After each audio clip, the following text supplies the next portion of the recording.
to Kingston Community Radio on WGHQ Kingston. On your radio at 920 AM and 92.5 FM, and also online at mykcr.org. To battle is to fight, to struggle, to overcome, and ultimately for the Marine Corps, it means to win.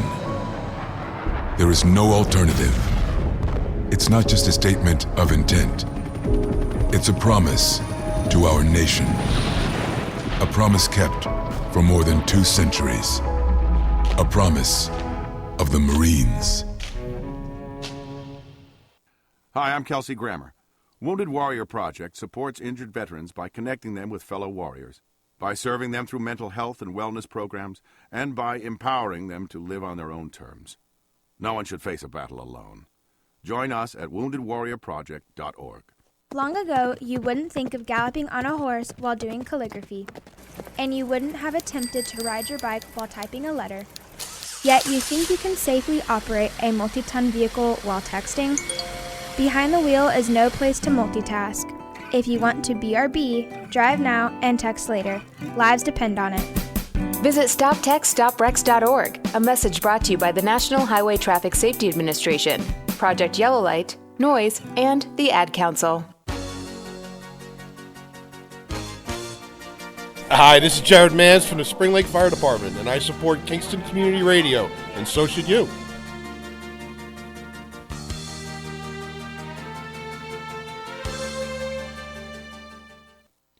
This portion of Kingston Community Radio is brought to you by Ulster Savings Bank.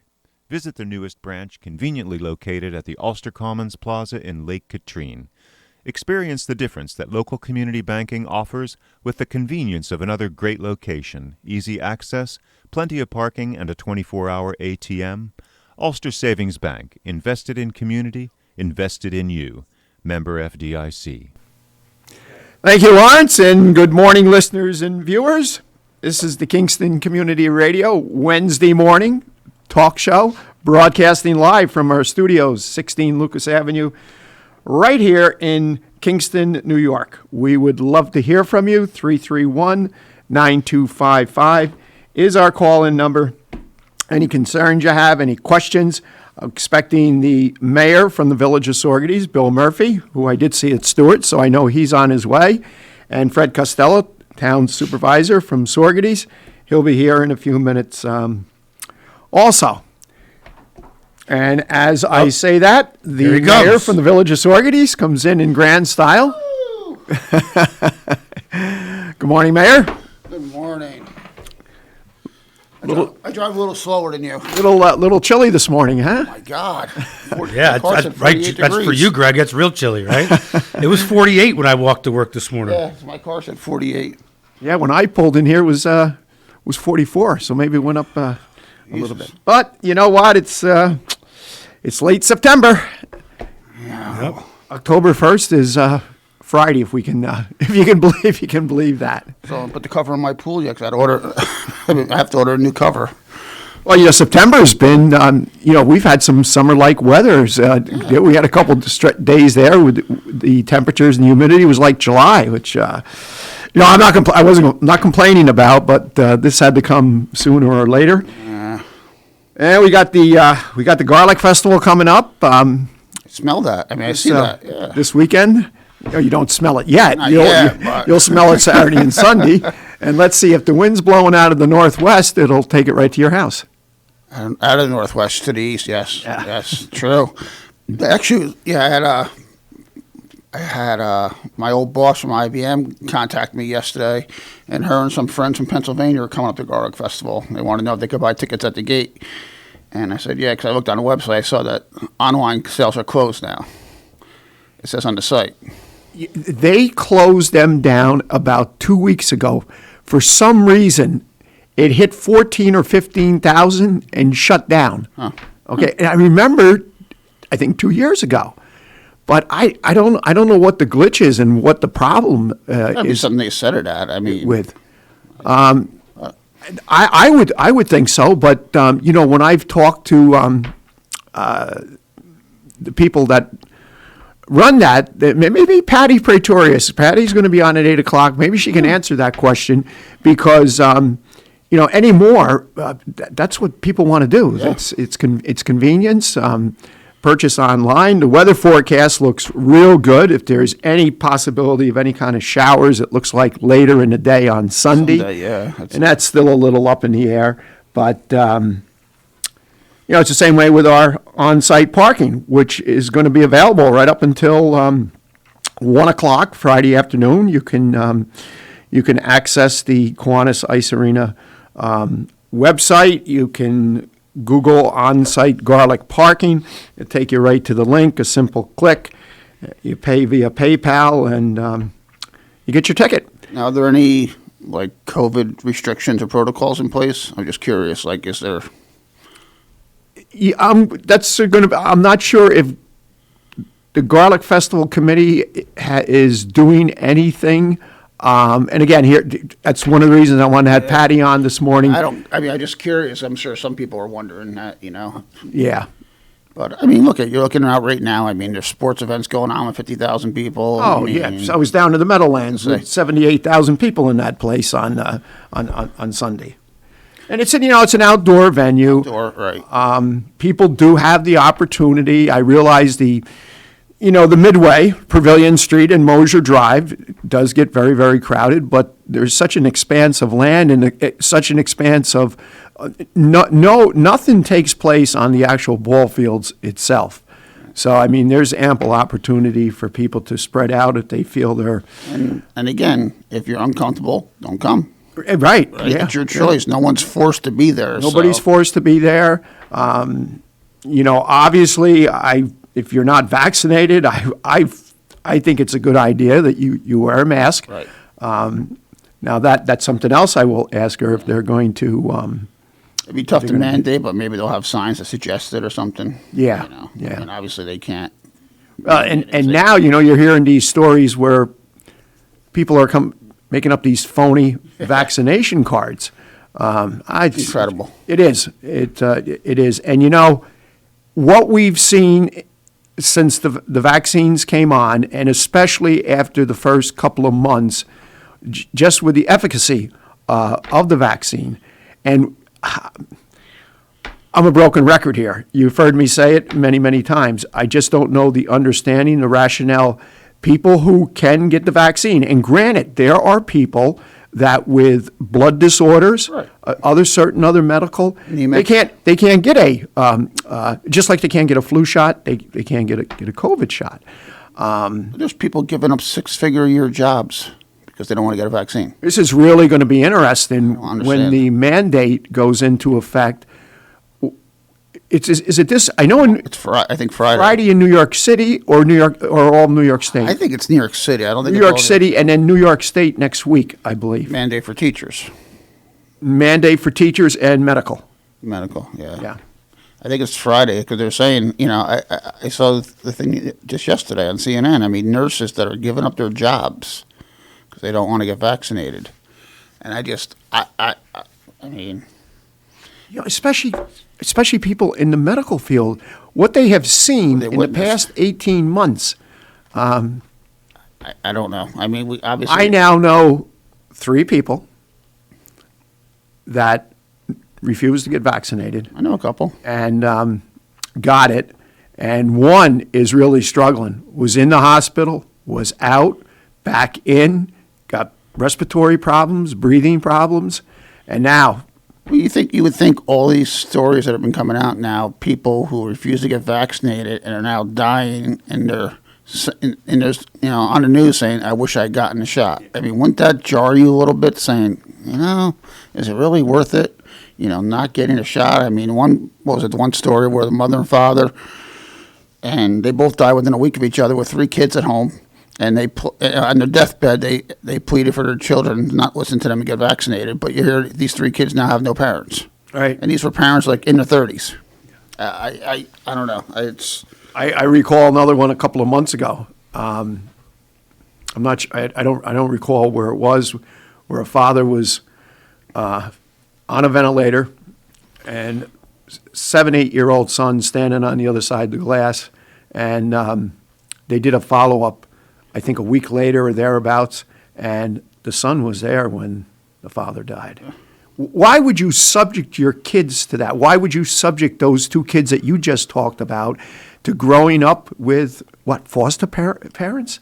I don't know. I was listening to CNN on the way in, and they're talking about the governor race in Virginia, and they had the debate last night, and the one candidate is saying, I encourage everybody to get a shot, but I don't think it should be mandated.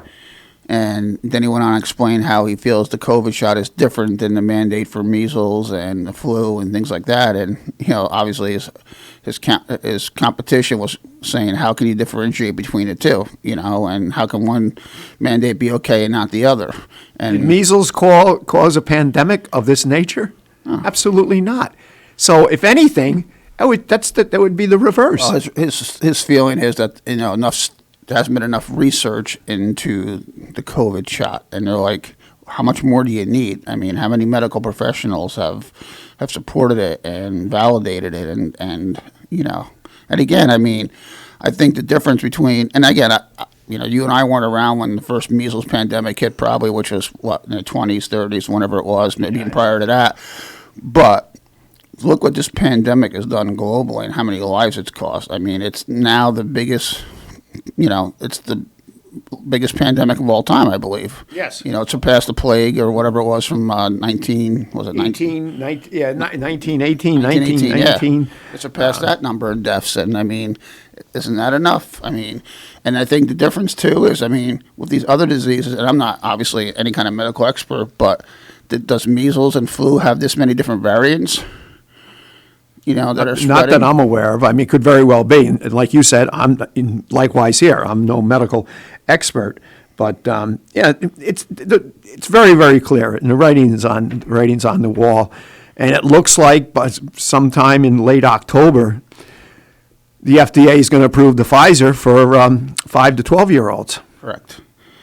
And Pfizer's already been approved for the booster shot. Now, I had Moderna, so that hasn't been approved yet, the booster shot. So. Yeah, they're saying a few more weeks for Moderna and Johnson & Johnson. And I think they expect Moderna to be next and then Johnson & Johnson. Yeah, I mean, I'll get, when it's available, I think I'm at, same as you are. We're probably right about, we got our shots in, so we're about 6 months right now, or 7 months. We got our second shot, March 1st, I think it was? Well, if you remember, I got mine through the State Fire Association. Okay. I went to Utica and... You went earlier? I got my second on March 10th. Okay, I got my second from Neil, which was March, or maybe the end of March. Was it? Remember? When did we do the... I thought we did... Was it early March or later in March? They're both in March. Actually, it was... No, what it was, I know. Actually, one was on the 31st. Yes. I can tell you that. So it was the 3rd and the 31st. 3rd and the 31st. It was exactly 4 weeks apart we did them. So, yeah, so my second shot was March 31st, which was... 4 weeks apart or 3? 4. We did them 4 weeks apart. Okay. That I know. So that's what? That's March 31st, so I'll be at 6 months. So... and there's, studies say anywhere from 6 to 8 months, but when it comes available, I'll get it. Yeah. I mean, what's the big deal? Yeah. I go every year and get my flu shot. I get vitamin E shots every year. I just had my flu shot last week because I got bit by another tick. Second this year. I don't know why everybody, it's funny, like when I golf, and everybody always talks about getting, I have cats. I've pulled ticks off my cats, but I've never found a tick on me, knock on wood. Wow. At least that I've found. It was funny when I get bit by the tick in July. It was one day after I got bit the year before. So like it was on July 20th and July 21st. Seems every year I get... I mean, maybe I do and I just don't realize it. I don't know. I mean, isn't supposed to make a ring when it bites you? Well, yeah, you'll get that little red. Yeah. What you really got to be careful of is what they call the bullseye. Right. When it starts to balloon. Okay. I got this one right here in the upper arm, and there's been no indication. But here's the deal: you never ever know. Right. So I just want to be safe with it, and I stay out of the woods anyways because of my fear of snakes. So I mean, that kind of keeps me. Who the heck sent me the picture down at the Glasgow Mini Park of a A rattler. A rattler? Yeah. I'm trying to think who the heck it was. I'd sent it to Keith, and then Keith had forwarded it to me. I've heard it migrated closer to our area. I mean, I couldn't believe the size of the thing. Holy crap! I would have died. Well, my wife texted me on Sunday. I was home and she was somewhere, and she was at Price Chopper, and she goes, "You're not going to believe this." I go, "What?" She goes, "I'm standing at the meat counter to order food, and the guy behind the counter has a boa around his neck." I'm like, what? I'm glad you didn't go in there. You would have fainted. Holy crap. I mean, she goes, "I don't know if he's working or he's just visiting," but she goes, "He's one of the normal guys there." And I'm like, and I love Price Chopper. And I'm like, come on. I mean, what was I don't get it. I don't understand it. I mean, you can't, listen, I love my pets too, but I wouldn't bring my pets to work, and especially if the boa constrictor have it around my neck while I'm at the counter. I mean, that seems a little too much to me. And despite my dislike for snakes, and I wouldn't bring my cat in the Price Choppers when I go grocery shopping. But yeah, I would have freaked. I would have dropped all my food and ran out of the store if I was there. So, such a phobia. And a bell just went off in my head that I didn't.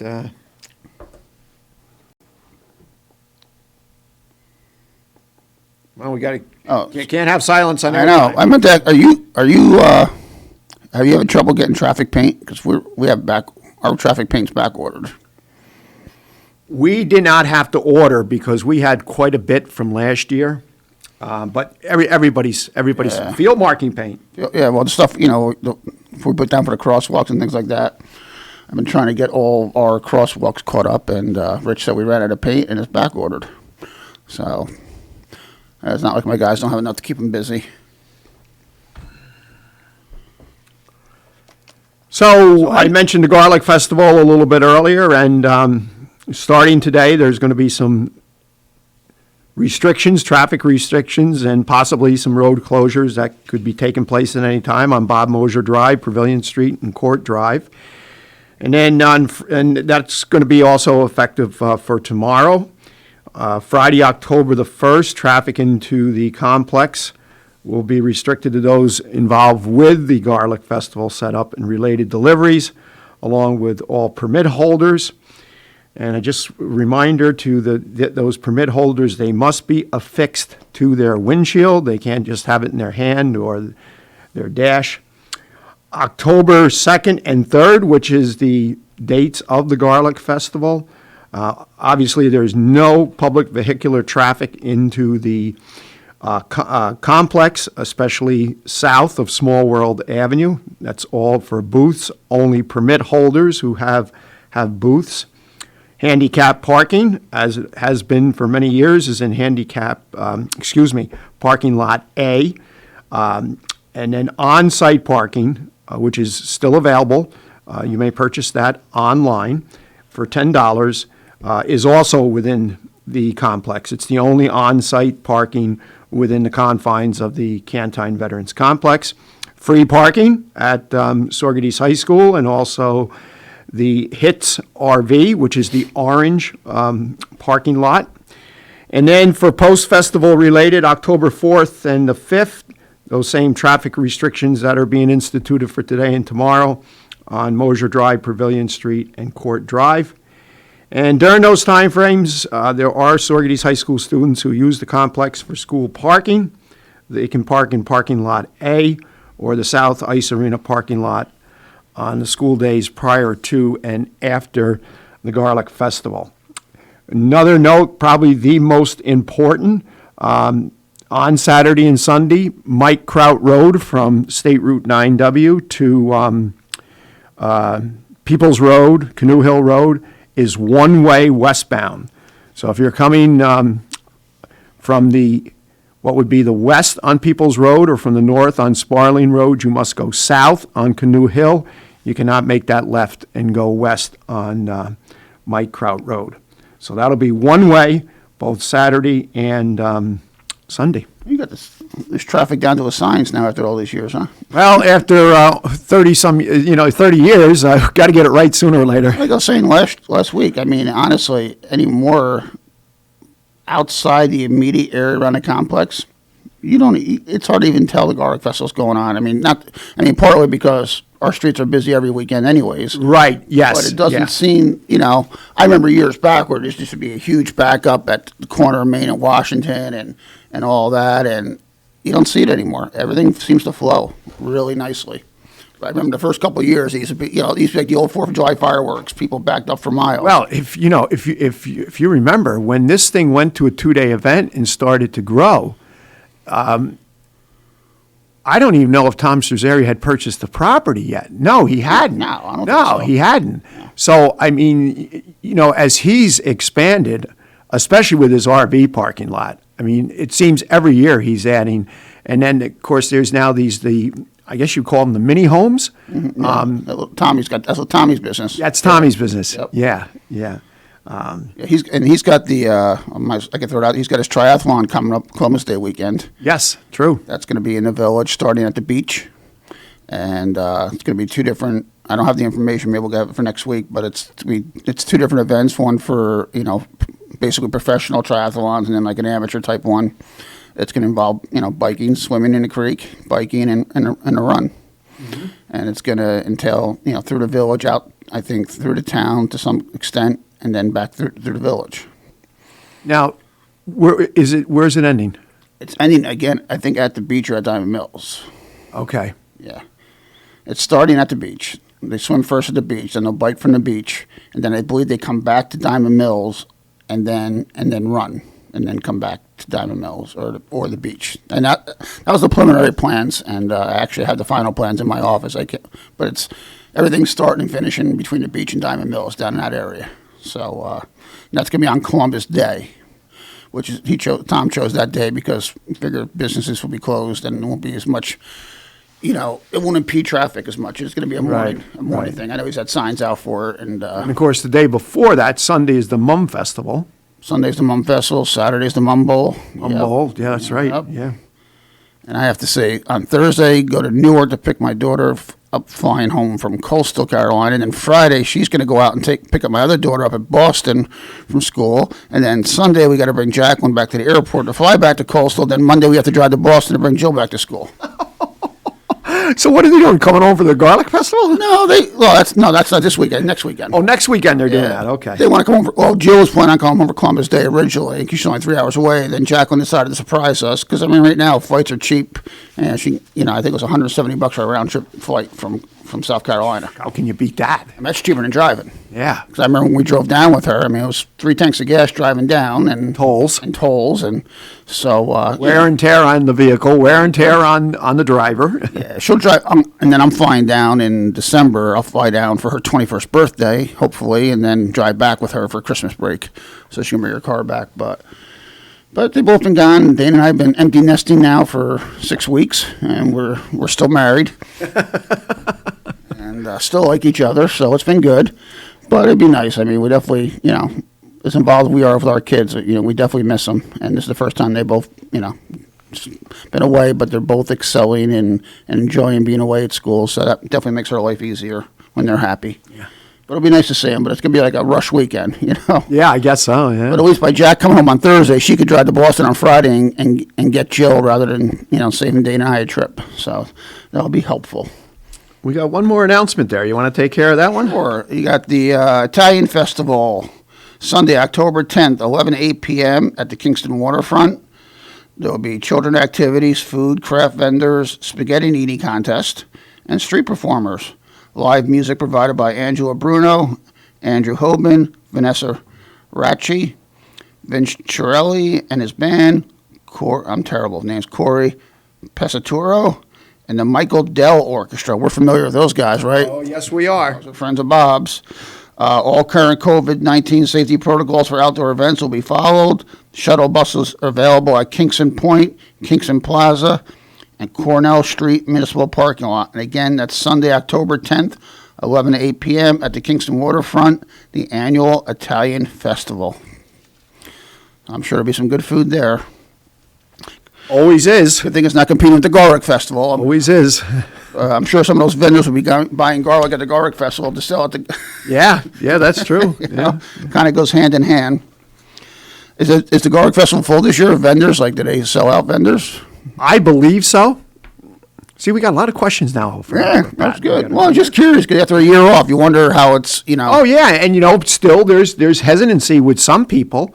But on the other side of the coin, from what we've experienced with the many events at the complex this year, it's like... Well, like the food trucks. Oh, the food truck festival. I've never seen anything like that. And they brought extra trucks in this past time. And I think Fred might have mentioned it. One was a mac and cheese truck. We mentioned last week where it was by the pavilion, and the line went all the way across the road onto the basketball court. I don't wait in lines that long for anything. Oh, they had to be an hour wait. Other than Disney, that I had no choice. But I'm not a line waiter at all. I have no patience. We got a nice lineup of guests. Lawrence, help me with her last name. Laura? I forgot. You forgot. Okay. I lost track of it. We were just talking about it before the show, and now. Come on in. I think they're knocking on the outside. I'll get it. That's right. I think it's your guest for 7:30. So if you want to go to break early, we can do that, or let's see who Bill. Well, no, we'll go to break at the regular time. Oh, there's good timing. There. I couldn't think of your last name. It's locked. Like the store. Nordstrom. And it's Lauren? Laura Nordstrom. She'll be joining us when we come back from the break. We're going to have to take a break in a few minutes. And then we have Patty Pretorious, who will be on at 8 o'clock after birthdays, talking about the Garlic Festival, which obviously did not take place last year. And as I mentioned, and the mayor and I were talking earlier, is happening this weekend. And then we have, I believe, Jerry and Perlman and Lisa Benjamin from Diaz Ambulance that will be joining us. I think Doug had a conflict, correct? Correct. We have Fred Costello just escorted our 7:35 guest in, supervisor, Town of Saugerties. Good morning, everybody. You guys did a nice job.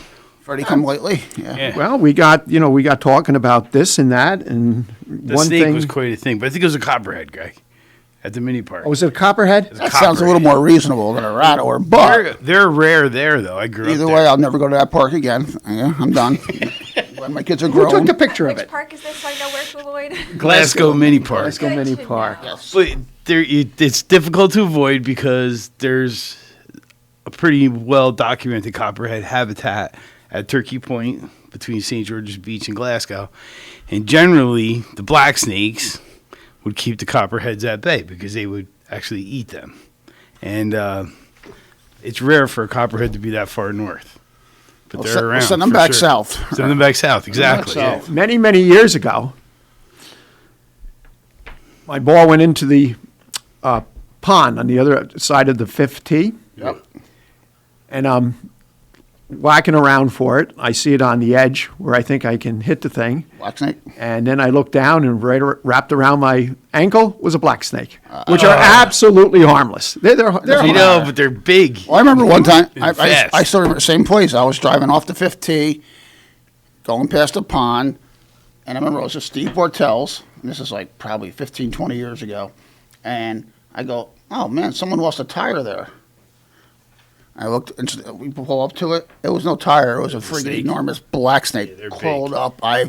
Oh my God, I freaked. And then one time I saw it actually go across from like the 5th green. Did you ever see the snapper, the turtle? Oh, I've seen the snapper. Yeah, Okay. I love that thing though. That's, Boy, I wonder how old that thing is. God, it's been there.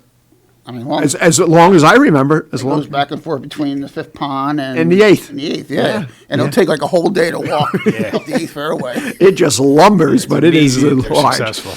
All right, listeners and viewers, it is time for us to take a break. In fairness to our sponsors, we'll be back in a few. Take it away, Lawrence. You're listening to Kingston Community Radio on WGHQ Kingston. On your radio at 920 AM and 92.5 FM, and also online at mykcr.org. Have you ever experienced a wish come true? For a child battling a critical illness, a wish come true can be a turning point. One song, one dance, One game, one adventure, one moment changes everything. Make-A-Wish needs your support to grant the wish of every eligible child. Visit wish.org now to help grant more life-changing wishes. Together, we can transform lives, one wish at a time. Hi, I'm Steve Thomas for Habitat for Humanity Restore. Habitat Restores are nonprofit home improvement stores and donation centers that sell new and gently used furniture, building materials, and appliances to the public at a fraction of the retail cost. The Ulster County Restore at 406 Route 28 in Kingston needs your donations. Call our hotline at 845-853-7499 to schedule your free pickup. And thanks. Everyone is talking about healthcare these days. America spends twice that of other developed countries on our healthcare system, yet our health ranks near the bottom. How can we stop spending so much and getting so little?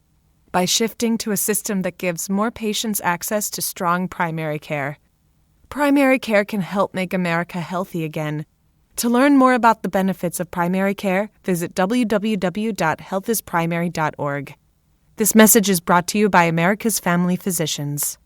Screening exams for breast, lung, or colorectal cancers are necessary to detect and treat disease at its earliest, most curable stage. But you may have some concerns and questions. Answer your questions and ease your fears by visiting radiologyinfo.org. In addition to information on screening and wellness, you'll find more than 200 descriptions of radiologic exams, procedures, and treatments to help you prepare. Get informed and be prepared. Visit radiologyinfo.org, produced by the Radiological Society of North America and the American College of Radiology. Hi, this is Winnie from the Rosendale Seniors, and I support Kingston Community Radio, and so should you.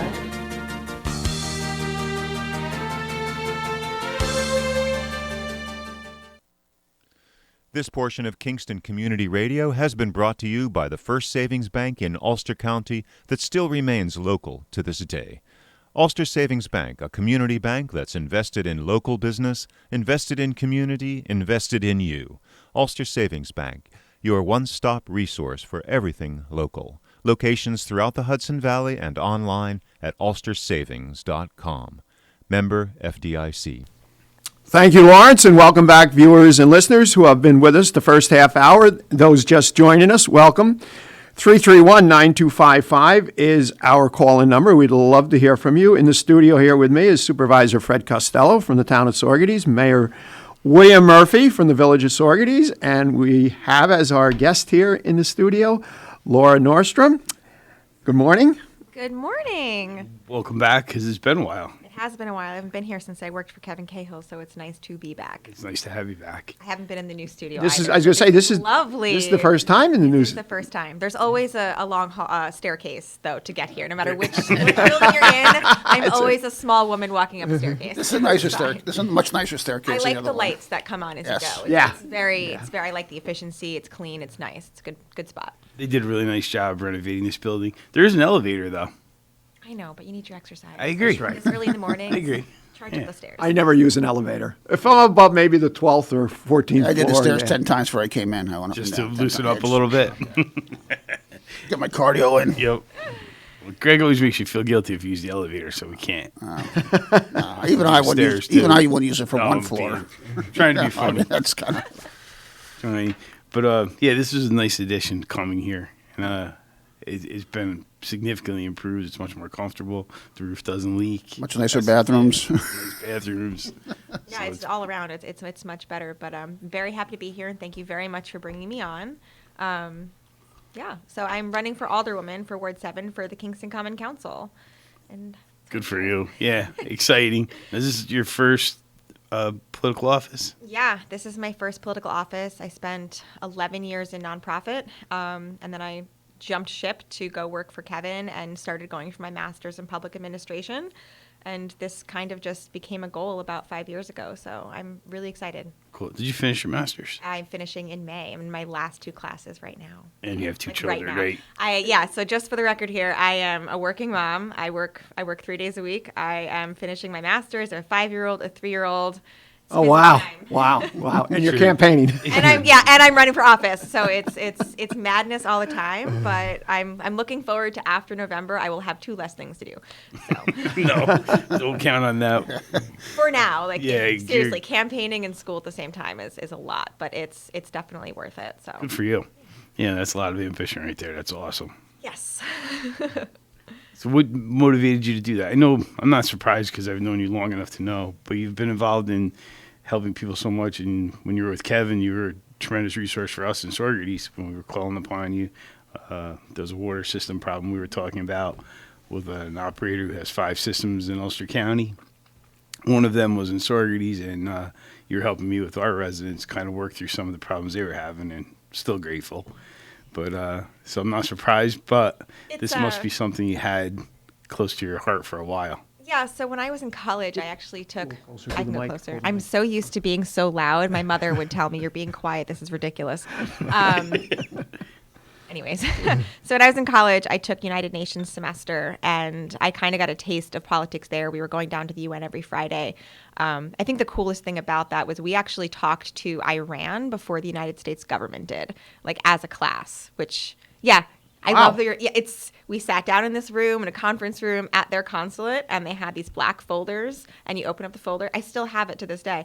It was a little blue booklet, and it was the Iranian nuclear safe power program or something, and it was all about their nuclear program that they wanted to run. And this is something that literally 20 students from SUNY New Paltz had before the United States government did, because there was a no talking zone at that point. So that was my first taste. And then, working with the community though for as long as I was, when you're on the ground, boots on the ground, for lack of a better phrase, working with people, you're doing a lot, and that's great. But I started to find that just the nexus of change and like where the impact was like just above where I was.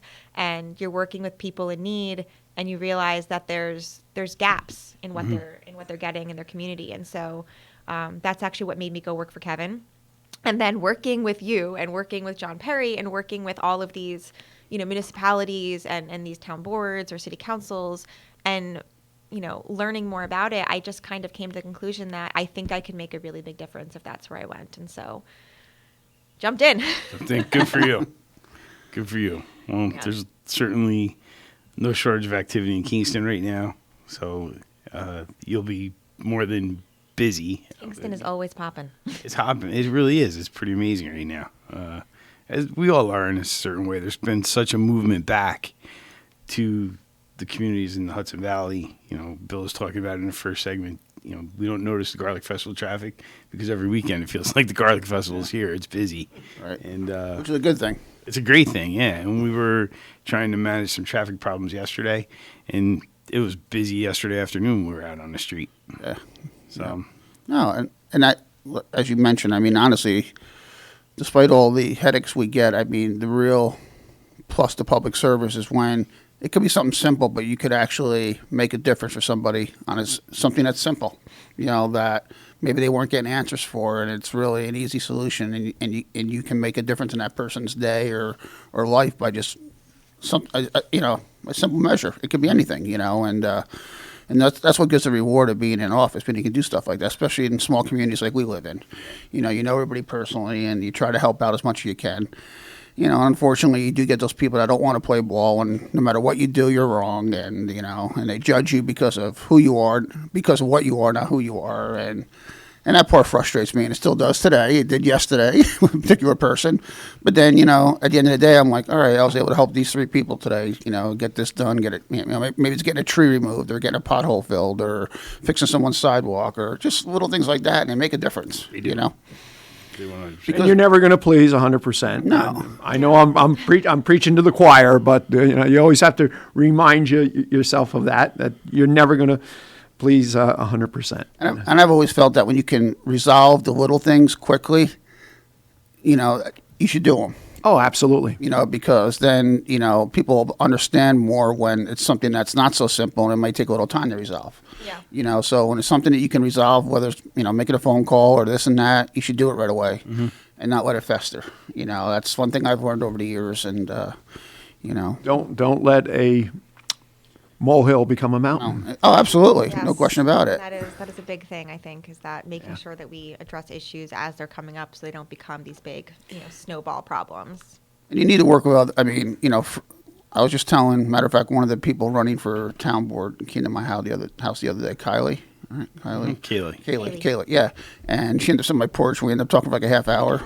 I know Kaylee because Kaylee works for Assemblymember Gottfried.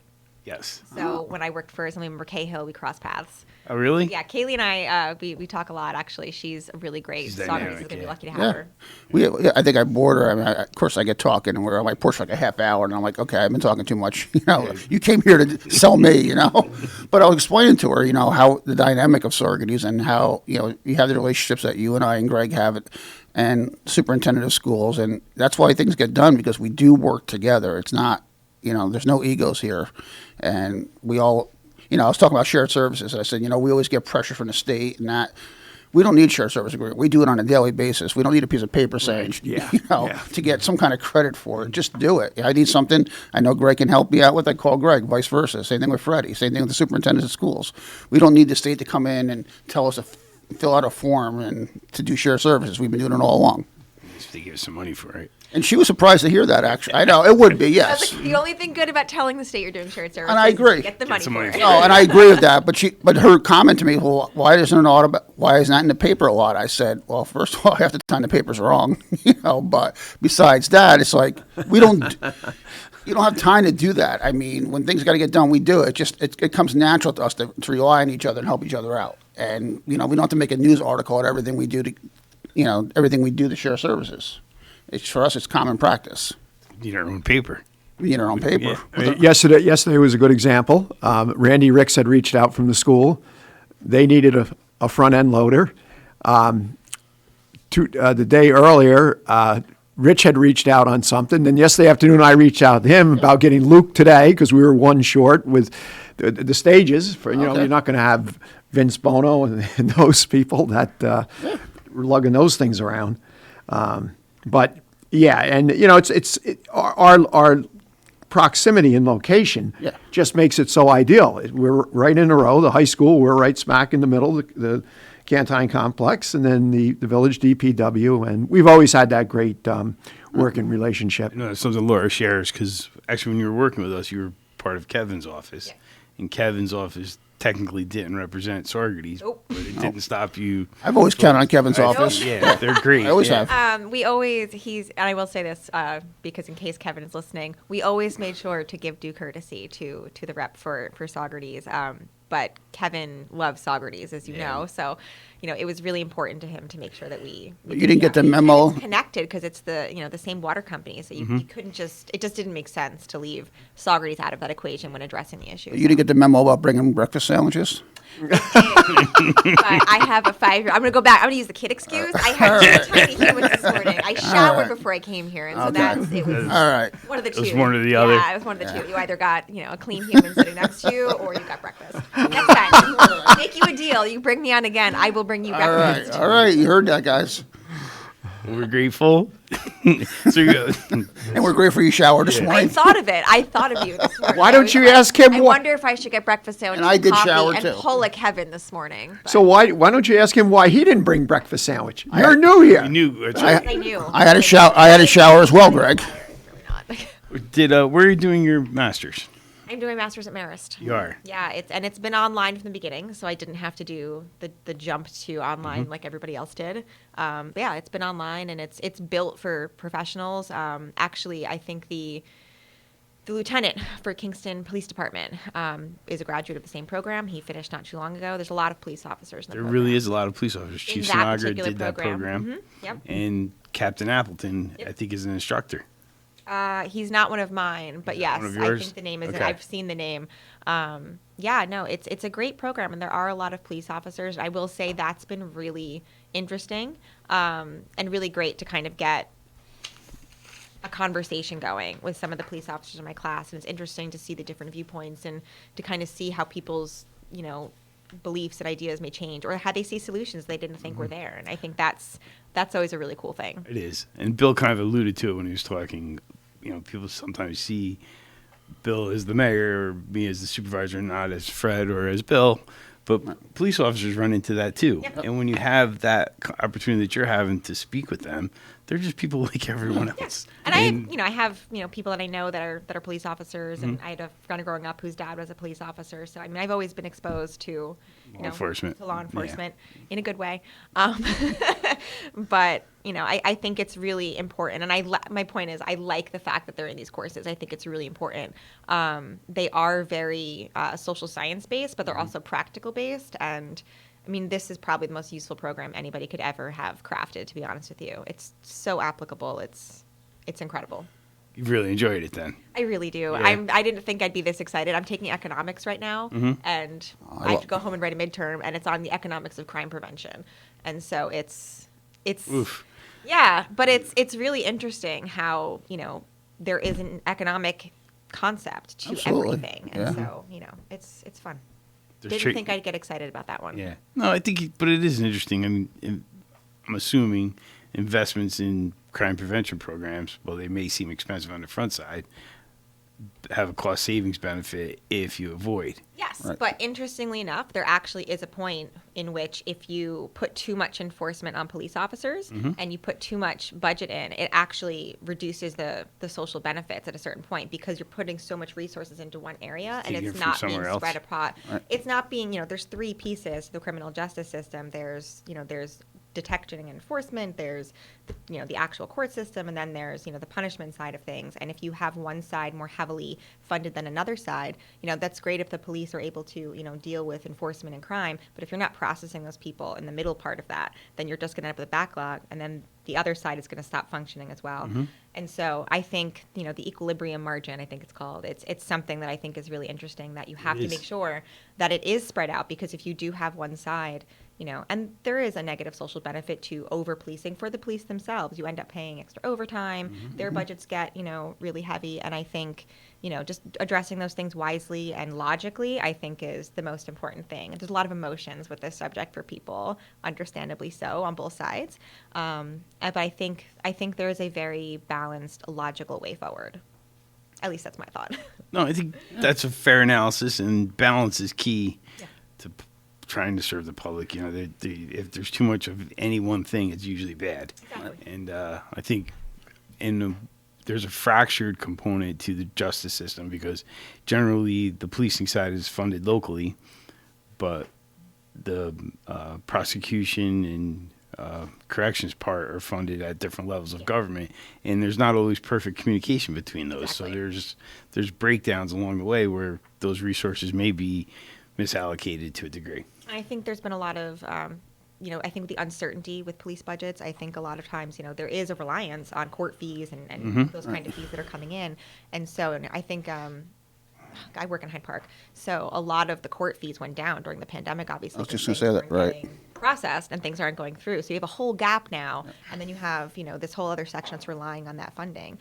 So I think being cognizant of all of these different pieces, when you can't address one thing without addressing the other, is really what it comes down to. So, we can talk about police, but you can't talk about that without talking about the courts, and you can't talk about that without talking about, incarceration. So and bail reform hasn't helped at all either. Helped that situation either. I think bail reform is complicated, and I think there's definitely a needed aspect to certain pieces of it. I think how it's implemented and what specific things become bail eligible is really what matters. I agree. I just, we see, there's, in the last year and a half, how many repeat offenders we've had in Saugerties. We're now the chief, when he sent out the notice, he'll say, 5th time, so-and-so arrested, and they go in, they're released, they're going, so it's, I think it kind of reinforces the point you were making. So there was a gap. We can arrest people and bring them to the justice system, but the prosecution side wasn't geared up to handle this. Yeah. So they're coming from behind trying to catch up, and that's the result now. We're having folks that are clearly a menace of some level or need help at some level in society that, the typical tool would be take them in, they'd be held in bail, so at least for a short period of time, maybe they get the help before, and they might get the drugs they should be taking or whatever. Right. But that's missing now. It's missing. And that's a point. The prosecution part is still catching up. No, and I agree that it's right. It's complicated, and I'm not disagreeing with bail reform, but I just don't think it's been implemented correctly. No, I agree. I think there's definitely been issues, and I do think that it's necessary. But to that note, If something is like, if somebody's requiring medication in order to not get arrested, I think the issue is not getting them arrested. For me, I think it's having something else step in. Right. It's not having them have a record, because once somebody has a record, it just becomes this cycle. And there is an exorbitant amount of people with mental illness in prisons, and they don't have the services. And then the other side of that is we don't have the services locally either. The mentally ill and mental health and wellness is one of those areas that's really near and dear to me. My husband actually has schizophrenia. So when I talk about, people mental ill and police response, I think of him. He's not running into the streets. He's not, having an episode or anything like that. But if he were to, I would want to be comfortable knowing what would be responding to him. Because that can be really triggering for people who are already in the throes of a mental health crisis. And it's not that I don't think the police don't do a good job. KPD has actually helped, I want to say in the last 5 months, there's been probably 3 people they've helped off of a bridge. And I commend them for that. I think that's wonderful. But I do think it's important that we do have an alternate method. And Ulster County has started doing that, and it'd be really great to expand those programs so that Captain Sinagra can focus on other things and all those kinds of, other issues that I think need a lot of attention. It's kind of interesting for us to watch local policing get redefined and to capture what you just said. There's a clear gap in mental health services, and many of these folks need assistance. And law enforcement really isn't equipped or trained to handle that in many cases. And community policing now is being redefined where we want that training. And there's a whole bunch of... But I think that goes back to my other point, though, where do they need to have it? If you have so much put on the police department, who is already stretched thin, do you have enough police officers doing what we're asking them to do?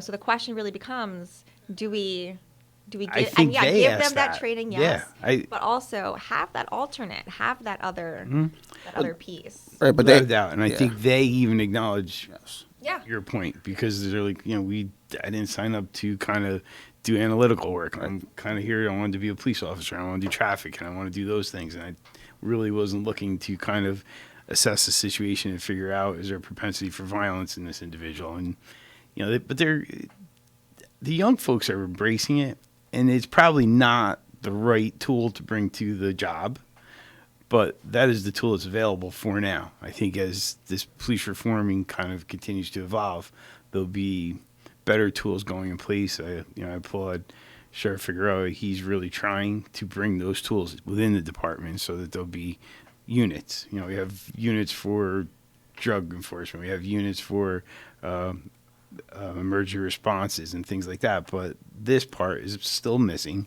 and they're trying to reinvent and bring that to the table. And I think that is exactly the right approach on professionals who are trained to handle those situations. Yeah, and I think the other good thing, Sheriff Figueroa is also, shifting drug intervention and having it be less incarceral and more towards the actual resource side of things. I mean, again, you put these people into cycles and it just becomes this constant revolving door. And so I think, having the opioid task force and all those kinds of things shift the focus for people, I think is really important. And I'm really excited that that's the direction that they're going with that. It's come a long way, I would argue. Oh my God! It's compared to 30 years ago, policing compared to now, it's a whole different. It's a different. And that's the thing, though. Like, that's exactly the point. Is the job of being a police officer has completely changed. I mean, from when I was a kid, it's completely changed. I remember Officer Olmos coming in to teach DARE, and he was our school resource officer, and there was X amount of police officers. I could have counted on the East Fishkill police force, but the job they do is so much different now. Even our changes and what we ask of them has changed, and that means the training has to change, but that also means the structure may have to change, and there's a lot of pieces to the puzzle. Yeah, I mean, our current, we've noticed in the last couple of years with our current DARE officer, like you said, back in the day, the DARE officer was in school. Now our DARE officer is so integrated into our high school. I mean, I know last year at graduation, he got recognized for, I think, 8 kids who went to graduate. I mean, he's not only a DARE officer, but he's making sure these kids go to school. They get their homework done. He makes them accountable. And it's amazing how many kids in the last 3 years since he's been our DARE officer that probably he made the difference between them graduating and not graduating. Last year, during the pandemic, there were 8 students that were right on the borderline whether they're going to be able to graduate. and he took them. He wasn't allowed to use the school, used our Greco Center, and I think it was 3 days a week, and taught those students, and I believe all of them graduated. He did, and what a difference he made. I mean, it is not just the kids. I mean, he's integrated the whole school. Like, my daughter and her friends were all athletic and got good grades and loved school, but he was part of their group. I mean, my daughter's away at college now. She still stays in touch with Travis. He checks on those kids, and it's amazing the relationship he's developed with all these kids, and he's taken the DARE program to a whole different level. And I think that's really important, is that those relationships with the community, and I think that's something that not every police officer has the opportunity to have, and I think that really helps both sides. And it's got to be the right person for the job too. Yeah, no, I agree. Definitely, but I think when the community feels connected to the police officer and vice versa, the relationship and the overall policing and just well-being is better for everybody. You need that trust. You need that. And I think that's helped. That's a good point too. I think the kids that coming through school now are developing more of a trust for the police force because of him. They see what he's willing to do for them, and maybe realize that not all the police are bad, or So I think he's definitely probably giving these kids a better perspective on policing than previous guys. Because previous DARE officers were always good, but they're there just for a specific program, and and Travis just saw the opportunity to make them more, and it's really. He's really redefined the SRO relationship. He started scholarship programs. Yeah. He's done everything. It's just he goes on his class. He goes on his senior trips as a chaperone, and just so involved. I mean, he goes to graduation parties, and again, you see his phone. I mean, he must have probably 500 kids on his phone, and they all stay in touch with him. It's really neat, and he remembers every kid. Every time I see him, it's like, hey, how's Jacqueline doing? How's Jillian doing? And again, that's the thing. Like, he's not just integrated himself with the kids who are in need. He's integrated himself with all the kids in the school. He's done an amazing job, and he gets himself part of the community, and that's absolutely. That's what he found his niche. He really did. And I'm thinking back. We're lucky to have him. We are absolutely. Yeah, we definitely are. We try to be supportive in any way we can because he's done such an amazing job. And he's also embraced kind of, it's not really, I'm going to say alternative justice, but it's a loose use of that definition because there's, you're 14, 15, 16-year-old males, you're going to do dumb things. Like restorative justice. Yeah. And he has enough of a relationship and enough of a rapport that, I know one instance where there was a kid that was driving pretty bad, and he's like, all right, give me your license. And he kept it for a month. Didn't give him a ticket, but he kept his license for a month. He met with his parents, talked about it. They had a video of him doing something dangerous. And that young man was way better off for that experience than he would have been if he went to court and had to answer to the judge. Absolutely. Absolutely. Yeah. Infinitely better. And it's those restorative justice concepts, especially for youth, are so important because it keeps them from being 25-year-olds who are then locked up later. So right on. Keep them out of the program, out of the system for as long as you can. Try the alternative methods, and then you can. It's one of the things I loved about working at the Boys and Girls Club. Those are the best 7 years of my career. In all honesty. Did you work with Dan when you were there? I did not work with Dan. I worked with Joe Fay. Okay, perfect. No, Joe Fay is.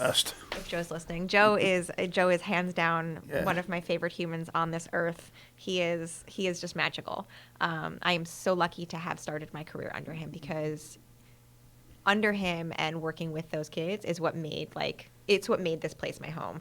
I'm from across the river, but I came here after going to college at New Paltz, and honestly, Joe was he was such a mentor. He taught me so much.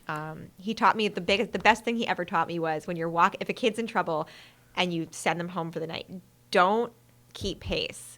Don't match them word for word. Just let them go. Because I remember this one day, me and this kid were just going at it. I was going to the door, and he was like, Laura, come here. And I was 22 at the time. So he pulls me in, and he's like, Laura, next time just let Micah go. And I was like, and it just fixed everything. You want to take it now or after the break? Oh, okay. I'm sorry. Good morning, caller. You're on the air with Kingston Community Radio. Hi. Good morning. Good morning. And good morning, Laura. I have I've been following your campaign since the beginning, and I'm just a little confused about one thing. Sure. When you were on Radio Kingston, you stated you were against defunding the police, yet your three biggest endorsements, Rise Up Kingston, Nobody Leaves Mid-Hudson, and Citizen Action, are all about defunding the police. With Rise Up Kingston saying there should be no police and chanting the F the police at the Common Council meeting. So are you against defunding the police and just proudly accepting their endorsements, or do you really agree with your endorsers? So I'll clarify a couple things. Rise Up Kingston does not endorse, and I'm not endorsed by Rise Up Kingston. I am endorsed by Citizen Action as well as For the Many, which is formerly known as Policeman Hudson. I am endorsed by them because I believe in police reform. In those endorsement interviews, they're very extensive, and I think I make myself clear when I talk about what I want with police. So for me, defunding the police, that concept is a lot of what we've already talked about. It's shifting, services to areas where they could be enhanced. So like we talked about mental health and addressing that in a different way. So when I think of addressing police reform, that's what I think of, and that's the approach that I'd like to take. So, for some people that is defund the police. For me, it's enhancing services for the community where we can best serve the community. And that's still providing support to the police where they need their support. Like Fred and I were talking about, it's providing them training where they need training, but also making sure that we have alternative methods. So it's not so strict or simple as saying defund, get rid of. For me, it's a lot more nuanced than that. And so that's kind of the best answer I can give you, is that I'm endorsed by those organizations because they believe in the approach that I have, which is to talk to the community and to also work with the police in order to make change happen where it's needed.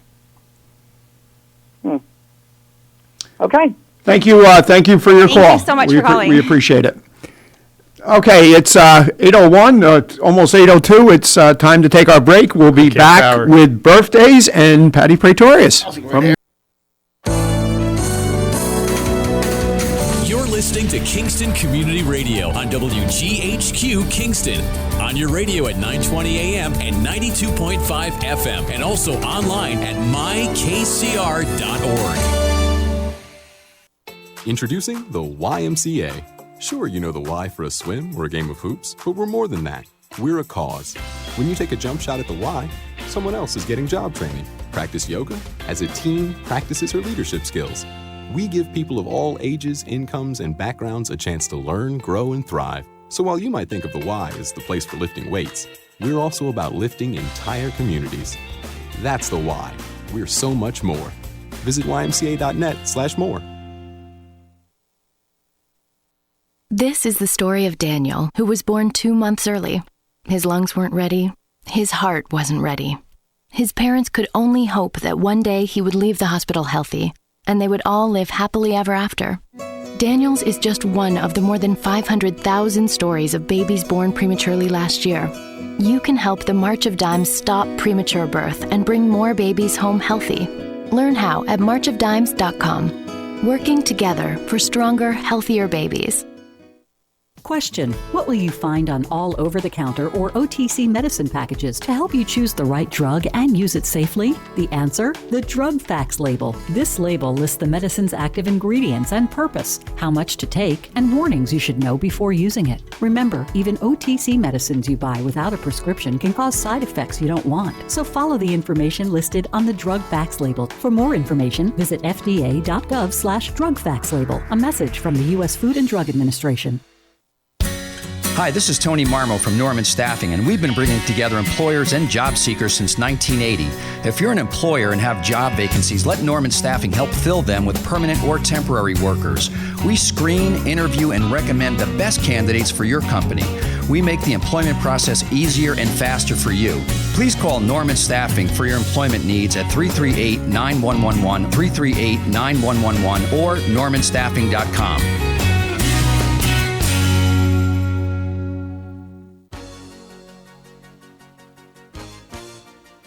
Hi, I'm Ruth Quick from Town of Ulster. I support Kingston Community Radio, and you should too.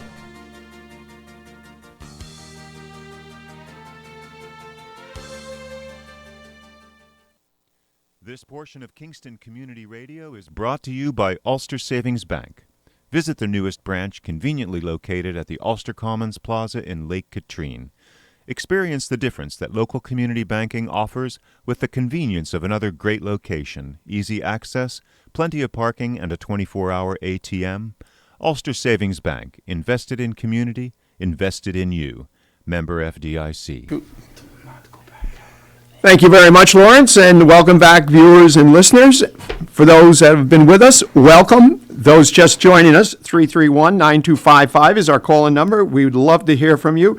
We've got Patty Pretorious waiting in the wings, is our next guest. But before we do that, we need to do birthdays. What do we got here, gentlemen? I'll start. I have a happy birthday to Debbie Decker from your friends at the Hurley Pearlers. And I have a happy birthday, actually, to a friend of mine, Marianne Schaefer.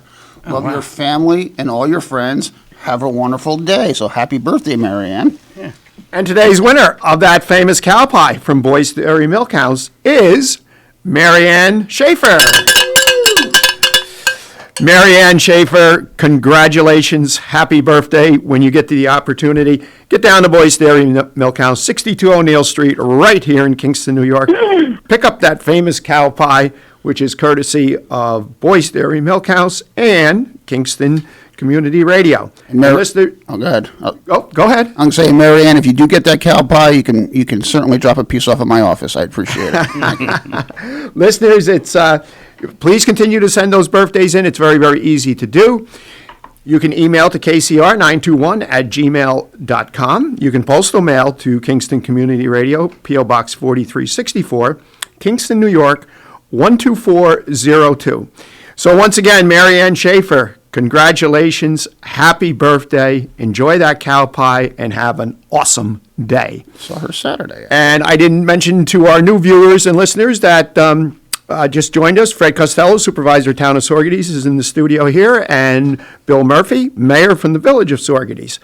And I believe we have Pat Pretorious. Yes, I'm here. Good morning, how are you? I'm very good, thank you. It's a beautiful day. Looking beautiful for the weekend, too. Yes, it is. And hopefully,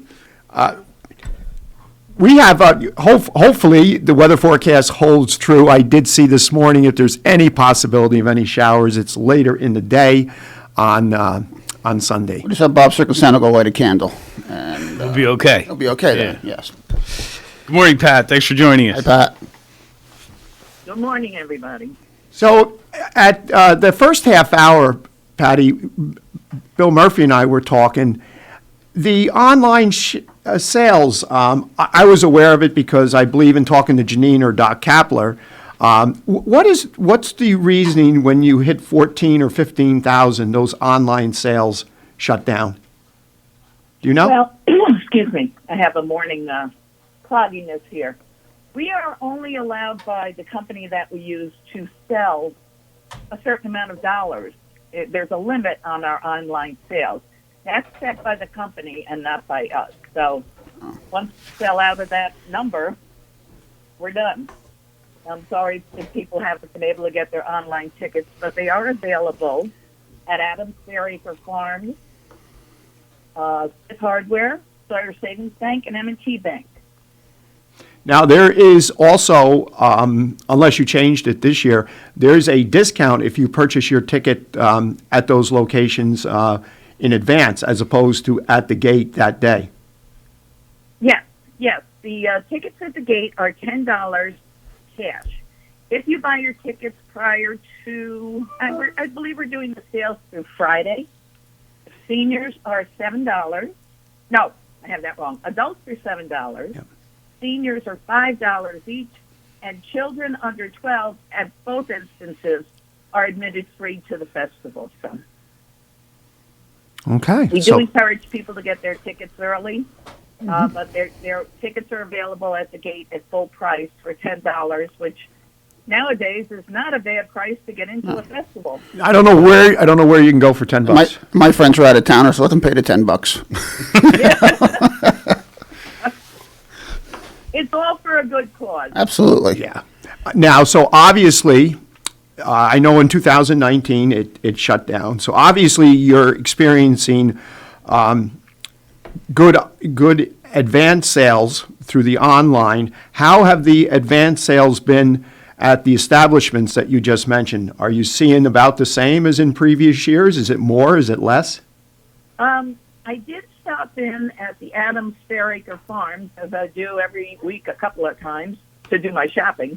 And she said the sales have been down, and I was kind of disappointed in that, but I'm hoping the other establishments have had sales. I have to check I'll be in town today checking with Smith Hardware, Sawyer Savings Bank, and M&T Bank about their sales. So. Oh, jeez. But I think people may be a little leery and about buying advance. I realize the online ticket sales really flew out the door, but, I think people with circumstances as they are, I would do it myself. I'd just buy the ticket at the door for the additional $3 and, Yeah, that's a good, that is a good point. I think. Go ahead. I was just going to say, I think given the forecast coming this weekend, there's going to be a lot of folks at the last minute to be like, oh, we forgot this weekend's Garlic Festival and find their way up, regardless of advanced sales. I agree. Yeah. I agree. And there are so many things going on in the Hudson Valley this weekend. People don't spend 2 days at our festival. We've got the Woodstock Film Festival. Across the river in Rhinebeck, we have a craft festival over there. I think we're just going to see a lot of people wandering around and hitting all the festivals that they have available to them. Yeah, that's another good point. There's just and it's been every weekend. There's just so much that goes on every single weekend. I mean, which is good because we get obviously a big influx of people from outside the Saugerties area, tourism, and you and I talk about the economic impact on that all the time, and that equation, what every dollar spent equates into 7 economic dollars. The other thing that the mayor and I were talking about early on was that I've had several people, and I'm sure you have, what to expect, crowd-wise. And, what we have seen from events that have taken place at the complex, and the Food Truck Festival is a perfect example. The Saugerties Stallions game, it was like people just wanted to get out, and especially that it's an outdoor venue. So it's going to be interesting. It's going to be interesting to see. Yes. We're hoping that we have a nice crowd, as usual. We always hope we have a nice crowd, but, it's a pandemic. Yeah. How about with booths? Are you completely full on booths? What was the turnout like with those that have been there for years? We've had a few regulars back out due to COVID. Also, another problem is people do not have the help. We're going to be missing our pig roasting people down by the bandstand stage. Oh, wow. They've been a fixture. They just don't have enough help to come to the festival, and I'm really, really disappointed about that. They've had amazing sandwiches all the time. But we have at least 90%.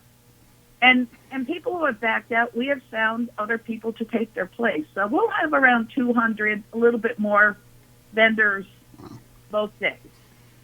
And I think there'll be plenty for everyone to wander around and see. We're going to have entertainment at 3 different stages each day.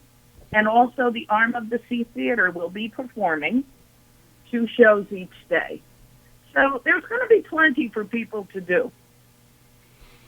Well, that's good to hear that some of them that have backed out, you've gotten others to replace, and I think that's 90%. I mean, I don't know if you could ask for much more of that in a pandemic. There's such a diversity of. We're very happy with the response. I'm getting a lot of. We started doing a Facebook page and an Instagram, getting a lot of positive responses in that area. Everybody seems happy that we're back in business this year, and they're eager to come. Yeah, there's such a diverse offering of foods, and you can't go there, and the aroma is just motivating to want to eat more than we should. It's really special, and I think something that gets overlooked a little bit is the craft. The craft area is significant. There's a lot of different crafts that people can pick from and find something of interest there as well. Yes.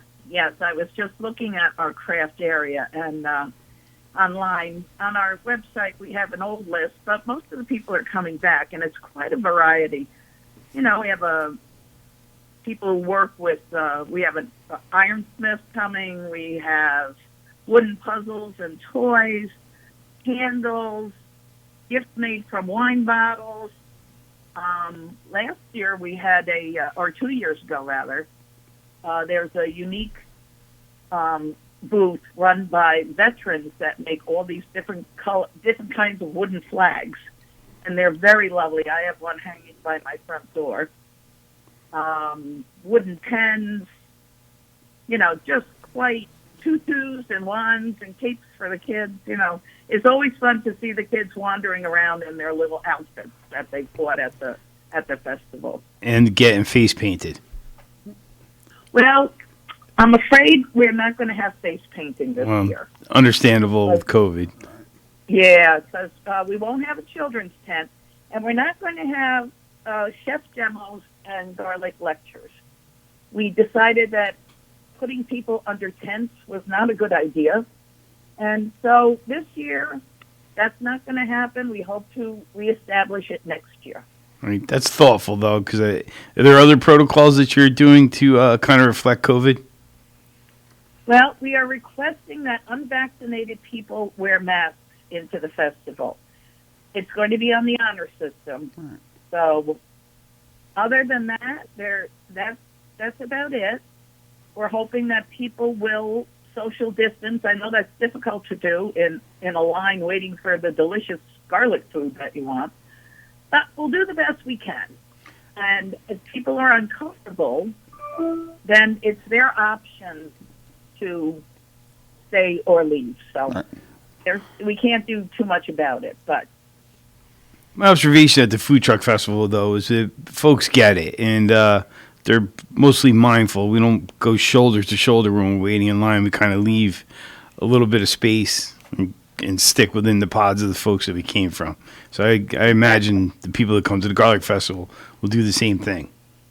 Yes, I'm sure they will. I haven't heard any complaints about our request for people to wear masks because, in a lot of different events, they're requesting, your vaccination card and different things like that, which we are not doing. We're just hoping that everyone will be careful. Yeah, and I think one of the advantages this festival has over other events or venues is that it is largely an open air, and you folks had the foresight not to put people in congregative settings under tents as it is. So the whole thing will happen in open air, and we're getting a good weather forecast. So, Yeah. And as I mentioned to the mayor, I realize in the Midway, Pavilion Street, especially in the area of the large pavilion, Mosier Drive, it does get very, very congested.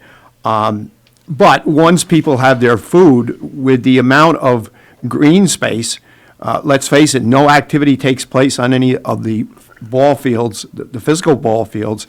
They have that opportunity to social distance there and not be with crowds. And, let's face it, if somebody is totally uncomfortable, don't come. That's because there are some people that still, I think, are very nervous about it, and that's good that you're going to have a sign posted, because I agree with that 100%.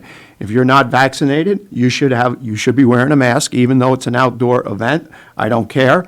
That is the CDC guidance too, though. Yes. Is CDC guidance though for outdoors? No, it's all indoor. It's indoor. Yeah, but still, I think indoor is mandated in some areas. Yeah. Oh yeah, I went to city restaurants. Yes, I went in the stands a couple weeks ago at the Yankee game, and you had to show proof of vaccination. They got the clear lines at the major sports venues. But yes, I agree 100% with that. Yeah, I think that just as long as everybody, we've been under the onus of this pandemic now for a year and a half, and I think people are getting used to wearing masks, and I'll have a mask on all day. I have a elderly mother-in-law who lives in the area, and I'm just not going to take any chances with infecting her or anything. So everybody has their own level of comfort, and we hope that they will continue to abide with the rules and make sure everybody's safe.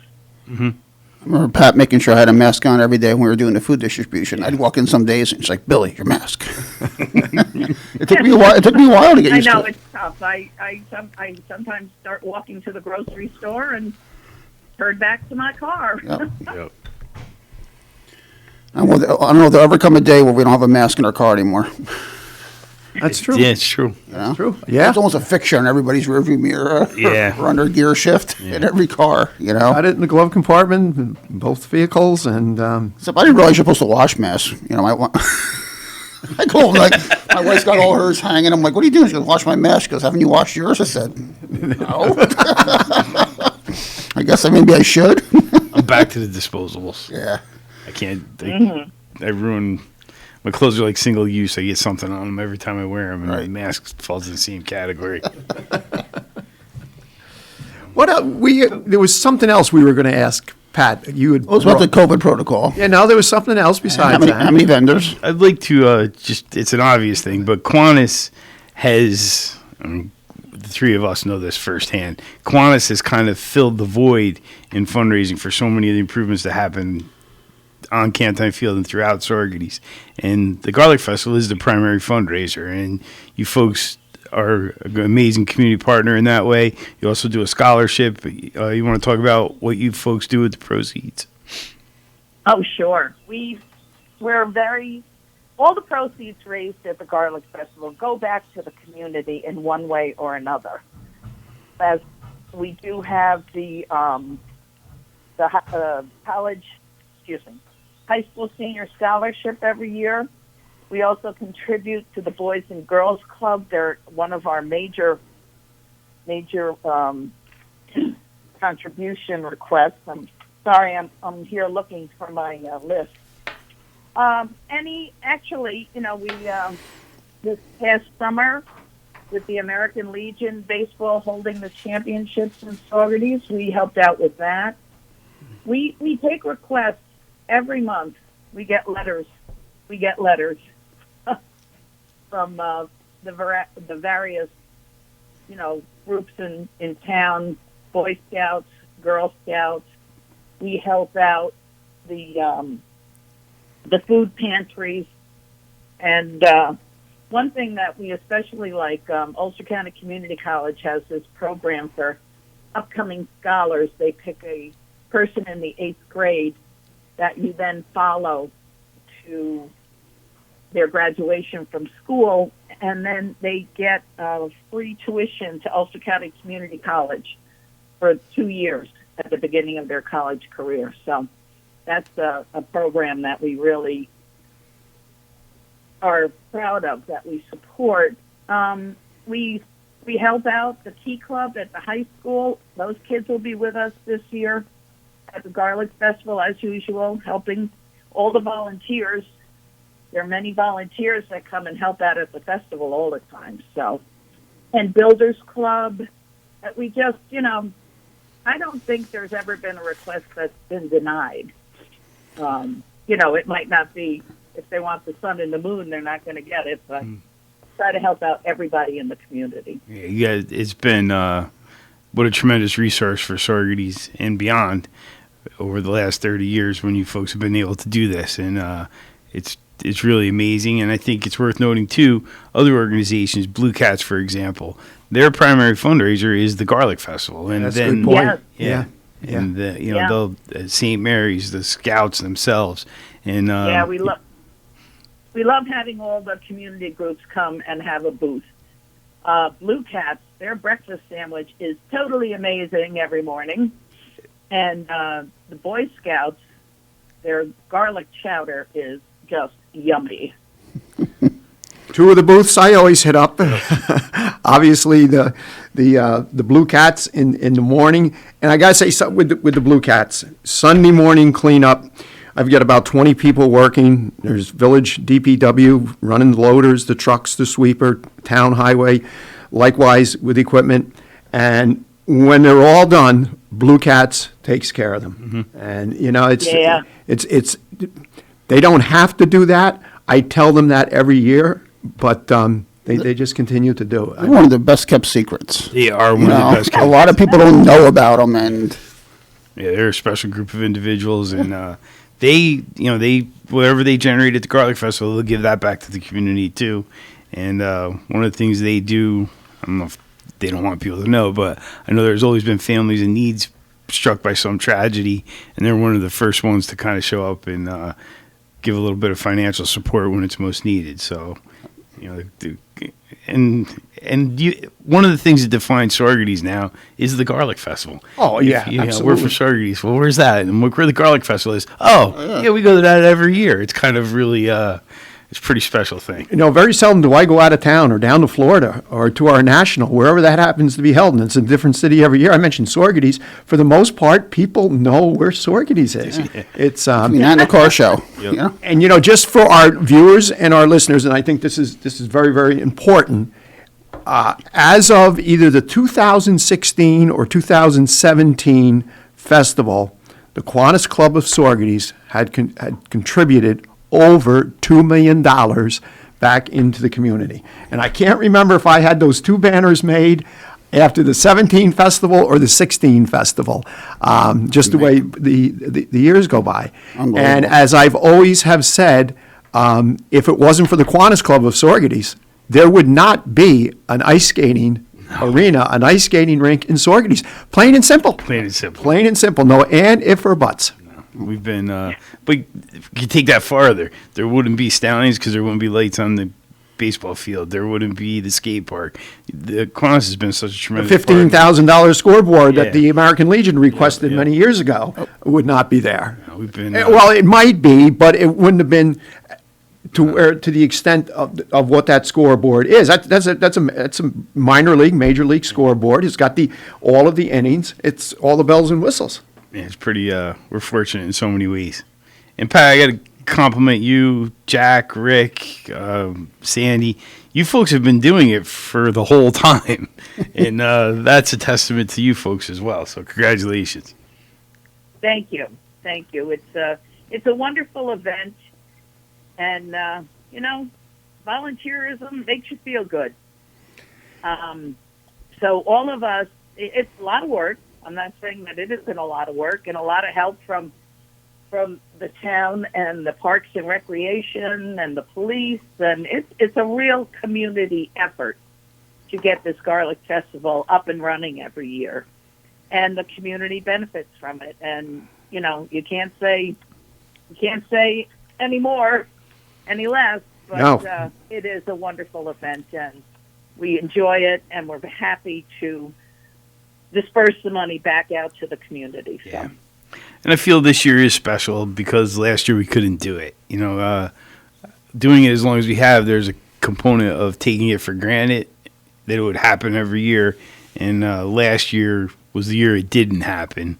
And coming back this year feels right. And I'm glad we're celebrating it because I think it's a special event for Saugerties, for the region in general. And it was deeply missed by a lot of folks last year. So this year we're going to go back at it. And I'm sure anybody who comes will have a great time. People, you don't realize what you actually miss, and to the extent that you miss. And I've relayed many, many times here scenarios with myself. And this week, we've always taken for granted because they're there all week long. They're there after the Garlic Festival, the Ulster County Work Release Program, the inmate crew. Sheriff Figueroa has not revitalized that, obviously, as of yet. And boy, oh boy, it really hit. And we normally start the Monday prior to the Garlic Festival. We started 2 weeks, a week ago this past Monday, and we're going to be pushing it the next few days. You just don't realize how much they did and how vital they were. And they help us with the Mum Festival in Cedar Park as well. Yes, usually during Wednesday or Thursday. If you're done with them. With the cleanup, after I'm done with them. They come over and help us finish getting the park ready for the Mum Festill. That's a great program. You got to mention Tom Strazzeri too, because his generosity with his facility allowed us to improve traffic. I know you and Greg talked about that at the first segment. And parking, without the support of HITS, it wouldn't be as good of an experience as it is for folks. And many people in the community don't understand that partnership. Absolutely. No, and that's very good point. They don't understand that partnership, and there's times people start to bash him, and boy, I give it right back, because one of the things that makes the Garlic Festival so successful is the ability for people to park and either take a 1-minute shuttle bus ride or a 5-minute walk, whatever they choose to do, because there is a walking trail from the orange parking, the free parking, where if it wasn't for that property, there'd have to be satellite parking all over the place. Well, any impact on Washington Avenue would be completely different. Once those cars are parked, there's no traffic on Washington Avenue. It's pretty incredible. Yeah. Folks can walk without competing for the shoulder at all. The one way that we instituted on Kraut Road, we'll get some criticism every so often. It's less each year, but that one-way traffic and having the 2 lanes made all the difference in the world. I remember traffic used to back up to the 9W and the Malden Turnpike. Oh, yeah. Well, Patty, we are out of time. Thank you for taking time out of your very busy schedule. Thank you for all that you do. And the Kiwanis Club, the Garlic Festival Committee, and actually, let's see, I'll be seeing you, 23 hours from now. Yes. We have our annual... Friday morning has a big red star on my calendar. Woo! Oh, you're not coming to the pre-garlic meeting we have tomorrow morning? Oh, yes, I am. Yeah. So That's why I say I'll see you in 23. I'll be there. I'll be there. All righty. Thank you very much. It's a normal thing, you know. Bye, Pat. Bye, Pat. Thank you. Right. We'll be back in a few. You're listening to Kingston Community Radio on WGHQ Kingston.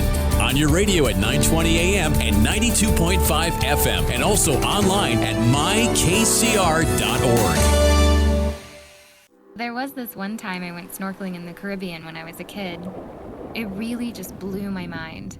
We saw the most beautiful corals. I remember thinking they were waving at us as they moved with the ocean. And then there were all these amazing fish. I'll never forget it. It completely changed the way I look at the ocean. Most of us have a memory of being in nature we'll never forget. Let's protect the world's natural places so more memories can be made for generations to come. Visit worldwildlife.org. We are Lions. We bring hope where it's needed. We are a global force for good. Support causes that matter. Change lives. Change communities. Change the world. We can do more together than we can alone. Join in. Experience the joy of serving. Be part of the movement. Give back. Let's unite the world for good. We are Lions. You can be too. Visit weserve.org. Have you ever experienced a wish come true? For a child battling a critical illness, a wish come true can be a turning point. One song, one dance, one game, one adventure, one moment changes everything. Make-A-Wish needs your support to grant the wish of every eligible child. Visit wish.org now to help grant more life-changing wishes. Together, we can transform lives, one wish at a time. This is the story of Daniel, who was born 2 months early. His lungs weren't ready. His heart wasn't ready. His parents could only hope that one day he would leave the hospital healthy, and they would all live happily ever after. Daniel's is just one of the more than 500,000 stories of babies born prematurely last year. You can help the March of Dimes stop premature birth and bring more babies home healthy. Learn how at marchofdimes.com. Working together for stronger, healthier babies.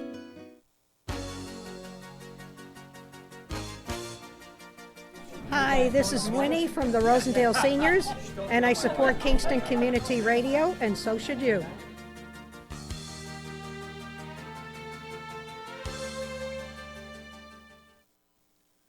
A powerful community bank is one that has leaders that are involved in their community. At Rondout Savings Bank, they invest in the success of our community by working side by side with local people and local businesses. When you choose to bank Rondout, You are part of a bank that is dedicated to the future of your success and the success of your community. Rondout Savings welcomes you to open an account today and discover what it means to be part of a powerful community bank, one that knows you by name. Rondout Savings Bank, always working for you and our community, with branches in Kingston, West Hurley, and Hyde Park, also online at rondoutbank.com. Equal housing lender, member FDIC. Thank you, Lawrence, and welcome back, viewers and listeners that have been with us for the morning. Those just joining us for the last half hour, welcome. 331-9255 is our call-in number. In the studio here with me is Supervisor Fred Costello, Town of Saugerties, and William Murphy, Mayor from the Village of Saugerties, who just had to jump out in the hall to take a call. And we have our two guests from Diaz Ambulance, Steve Thornton, who is... We got one on the line. We have Lisa on the line. I lost Steve on accident. Okay. What is that number again, Fred? Give me that to me, and I'll give him a call. Good morning. Good morning, Lisa. Good morning. How are you? I'm fine, thanks. How are you? I'm good. So we Hey, Lisa, thanks for calling in. We momentarily lost Steve, so we're trying to get him back onto the line. But thank you very much for taking time out of your busy day. I know how busy you and the folks at Diaz are. We are preparing for the Garlic Festival. So. Oh, is that taking place this weekend? It is. We are all preparing for the Garlic Festival. And we just had Pat Pretorious on the last half hour. And so I don't know if we're going to be able to get Steve back on. His phone keeps going to... It's going right to voicemail now. I think. Or if that's his landline, it's an answering machine. Well, I think, yeah. So, Lisa, I'm glad you're taking time to come on. Diaz is like the third pillar of emergency services in Saugerties. And we've got Steve Thornton from the Diaz Board of Directors, I believe, back on. Good morning, Steve. Good morning, Fred. How are you? This is Greg. I'm here too, Steve. Fred Costello's here. Fred Costello's in the studio, and Mayor William Murphy is in the studio also. Oh. Hello, Steve. So welcome. And we've got Lisa on also. Morning, Lisa. Good morning. All right. Thank you, folks, for joining us. I think, Diaz is the third pillar of the emergency services for our community up in Saugerties. And I hope this is an opportunity for you guys to talk about some of the things you have done over the years and continue to do, and the partnership we have with the town and with the fire service and the police department as well. Instead of saying third pillar, say one of three. One of three? There's no ranking. They're all. I like that better. Yeah. I like that equally better. important. Yes. Okay. And as we get older, Diaz is number one on my list. Yeah. Well, Bob Circusano tells me all the time that's why he does a fundraiser down at the Petition. I need those people. And I'm only 100 yards from him, so I got easy access to him. Yeah. So, but I do mean that sincerely, and Yes. I know in many ways the partnership you have, especially with the police department, you folks are always there helping with car seats and bike helmets and CPR training and things of that nature, which is not necessarily a mandate that you do that. That's just a demonstration of the deep relationship we all share. That's true. Saugerties is a phenomenal community, and the relationship between the fire departments, the police department, and Diaz Ambulance is very unique and probably unlike anything else in this region. We work very well together, and I certainly wouldn't be able to do my job here at Diaz without them. I mean, and obviously the evidence during the pandemic is unbelievable. Yeah. Hopefully things have slowed down for you guys considerably compared to probably last year at this time. But I mean, I know what you guys went through. It's unbelievable. I think one of the reasons to bring awareness is things have not slowed down, and you've become more and more reliant on third out calls from the fire department, correct? We have. Diaz's call volume has went up about 30% in the last 10 years. We average about 250 calls a month, and we have two crews 24/7. We put the fire departments, Glasgow, Mount Marion, and Centerville, Cedar Grove, we have an agreement that when our 2 ambulances are out and there's a 3rd and 4th call in the district, that they will go and administer first aid until we can get an ambulance to them, because every ambulance agency is short-staffed, and you never know how long it's going to take for an ambulance to get there. So we really need to have at least a 3rd out crew 12 hours a day, 7 days a week to kind of help, take care of all our residents. Yeah, the difficulty is the volunteer firemen, and volunteer is the key word there. These folks are turning out for these 3rd or 4th out calls much more frequently now than they did 2 or 3 years ago. And it's just becoming too much for them. So, something has to change. And Steve, are you on a speakerphone? Because we can barely hear you. Oh, I'm sorry. That's no, better. I'm on a regular phone. That's better. That's better already, yeah. That's better. Is that better? Okay. Yep. So I was talking about the volunteer fire departments that are helping out with these 3rd and 4th out calls that have escalated over the past couple of years to the point where they just can't handle it anymore. These are volunteers that are going out in the community to try to fill a gap where they can, but it's just not sustainable. Right. So it's really important that we get this 3rd out ambulance online. So I think a point that we should make as well is we're grateful for the fire department's willingness to help support, but the fire department response is not the same as what the ambulance can offer. And certainly if there's a transport needed, the fireman can't do that, correct? Yes, that's true. Absolutely. So there's services that the fire departments are not likely to be able to administer where a paramedic or an EMT could more likely be able to offer that service plus the transport. Not to mention what Steve said, they're volunteers, so They it's are not always 100% they're going to be available. True. I think Right, and even if a paramedic works for Diaz Ambulance, if they're not working on that particular day and they go out with the fire department on a critical call, they are not allowed to work as a paramedic with the fire department. They also wouldn't have the gear to do so. Right. They can only provide basic first aid while they're on the scene. So then you mentioned that there's 2 ambulances, and I think that relationship for most folks is not completely understood either. The town actually contracts for ambulance service with Diaz, and part of that contract requires that Diaz keep 2 cars available for our residents. That is a relationship that I think is unique in Saugerties versus the rest of the county. There's different solutions in different places, but our solution seems so far to have served us with a level of service that is not necessarily existing in other parts of the county. Yes, that's correct. We have 2 paramedic ambulances on 24 hours a day, 7 days a week. And a lot of the other agencies will have just BLS ambulances. They don't have paramedics, so they have to wait for a paramedic to come from someplace else. Or they'll have a fly car system with just a paramedic, and the paramedic can get to the scene and provide care, but if there's no ambulance to transport, that's also a problem. So I think in critical care, especially like with heart trauma and things of that nature, response time is critical to a successful outcome. Absolutely is. Oh, with a lot of those response time is very, very critical.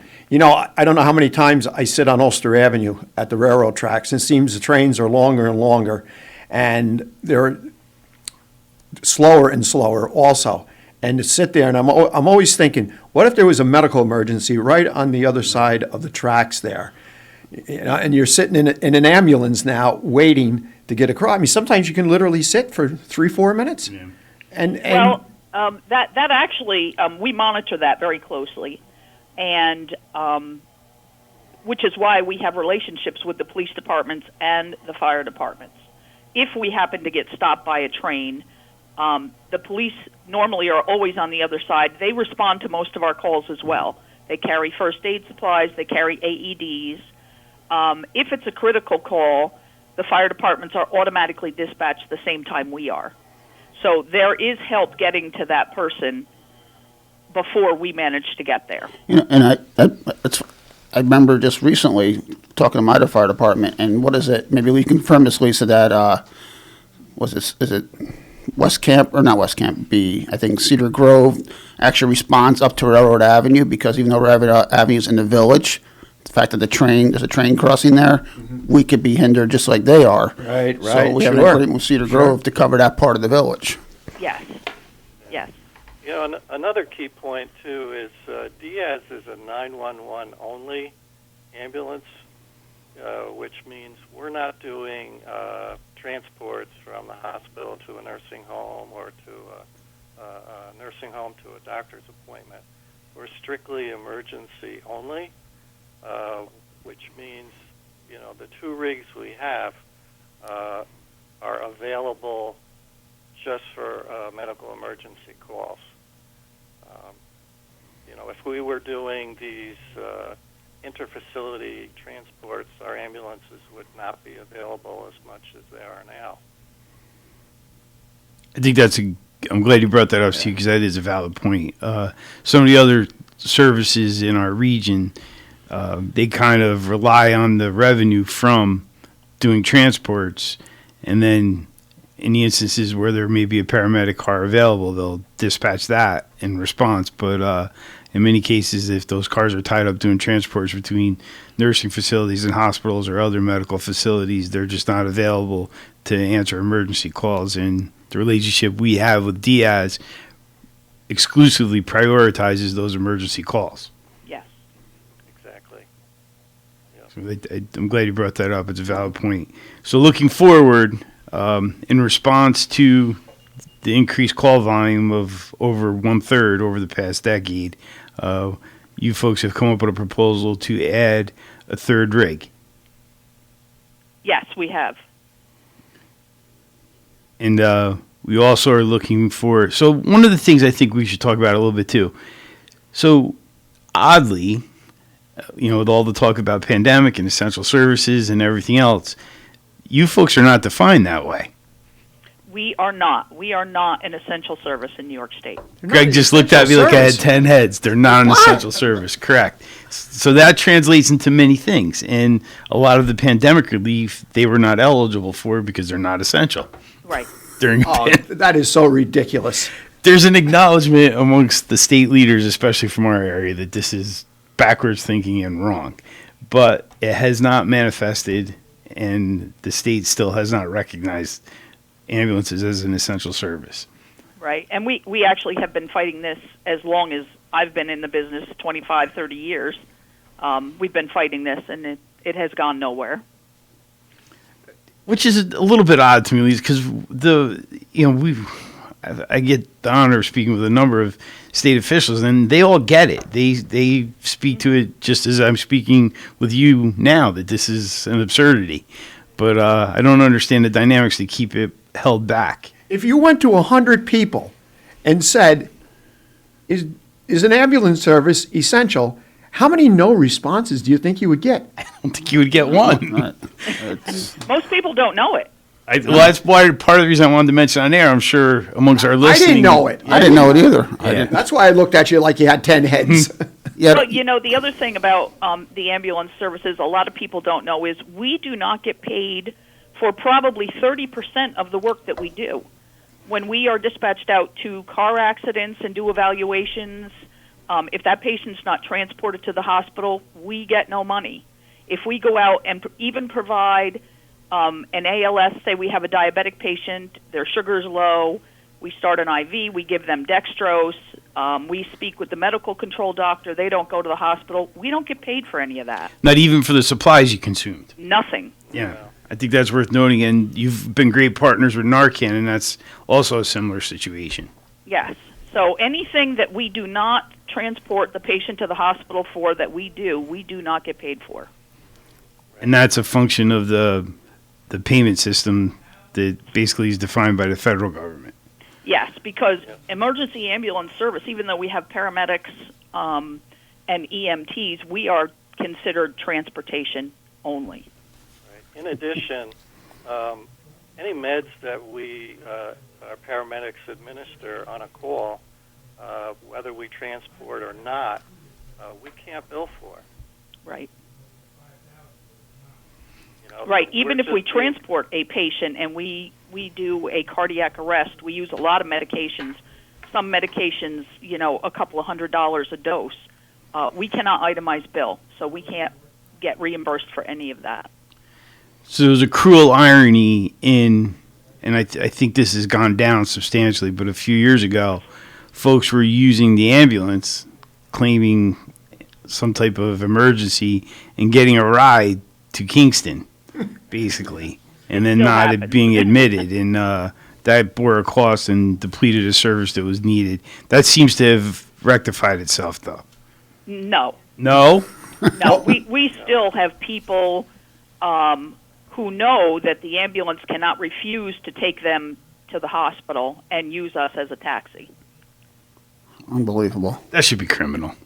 Well, If it's done a certain way, but it doesn't. If they go to the hospital and register in the hospital, then they're considered a patient, and once they register, then they'll walk out. But if we take them to the hospital and they don't register, they leave the minute we get there, then it's a criminal offense. And Right, because they called 911 for emergency services. Yes. Because as Steve alluded to, you are strictly a 911. Yes. But what we consider a 911 and what they consider a 911 is totally different. I bet. So it's just unbelievable. So to summarize a little bit, the revenue that supports Diaz comes from reimbursements through insurance and Medicare and Medicaid. About half of the revenue that sustains your operations, and then the other half is the contract with the town that obligates you to providing the 911 service. Yes, correct. Okay. And as we move forward with the hope of a third car, we're hoping to change the contract with the town to require 3 rigs for 911 service. Yes, correct. Okay. And that would hopefully meet the demand and the growth for calls that's occurred over the last 10 years. It would certainly impact it greatly, yes. I mean, it still won't help for anything overnight because we're going to have it 12 hours a day. But we don't seem to have a lot of third and fourth out calls overnight, which is why we're going to put it on 12 hours during the day. Our plan is to run it from 9 a.m. to 9 p.m., which covers a majority of the third out calls. And then, of course, if there are fourth and fifth out calls, then we're back to where we started from. But I think it will certainly help a lot. So you have seen your quote-unquote peak demand from 9 in the morning till 9 p.m.? We keep records on everything, all our times, when our calls come in, particular times, particular days of the week. And it seems that most of the third and fourth out calls that we have would be between 9 in the morning and 9 at night. You see an uptick like on weekends, Friday nights? Most people think that, but no. And actually, normally our busiest day of the week is Tuesday. Interesting. Believe it or not. Interesting. Is there theories why Tuesday would be? Yeah, we've tried to figure it out, but no. And we have our medical charting programs tells us what day is the busiest, what hour of the day is busiest, where our calls are, how long it takes us to get out the door, which is usually under a minute. So it's, I could see Monday being a day because after a long weekend, but we all take Tuesday doesn't seem logical at all. Yeah, I find that interesting. Yeah. I would never have guessed. Nope. I know back in my days when I was still not behaving, there's some Monday mornings I probably could have called Diaz, but just needed an IV for rehydration. Your definition of not behaving is elevated over a lot of people. Yes. Yeah, you're not behaving back then, and the not behaving today is totally different. Yes. So, how about we talk a little bit about pay scale? Okay, so well, Lisa's very good all right, go about, ahead, Steve. Lisa's very good about tracking pay rates of other EMS services in the area, and we have tried to do our best over the years to give our people a pay bump, once a year or year and a half. However, we found over the past couple of years we were losing staff to other services in the area, and it was primarily because of pay rate. We've tried to hold the line for a long time with the pay rate, but if we were to continue and have EMTs and paramedics, we had to do something. So we gave our folks a raise to bring them more in line with the other local EMS services, and we've managed to maintain the staff we have and hire some new folks to replace people who had left previously. We're going through similar things that other businesses are doing. There's help wanted and positions available signs all over the place. People are looking for a better pay rate, and you can't blame them. So that's another issue that really puts a financial strain on the organization. And what is starting salary for an EMT? It was $14, and we've recently bumped it up to $16.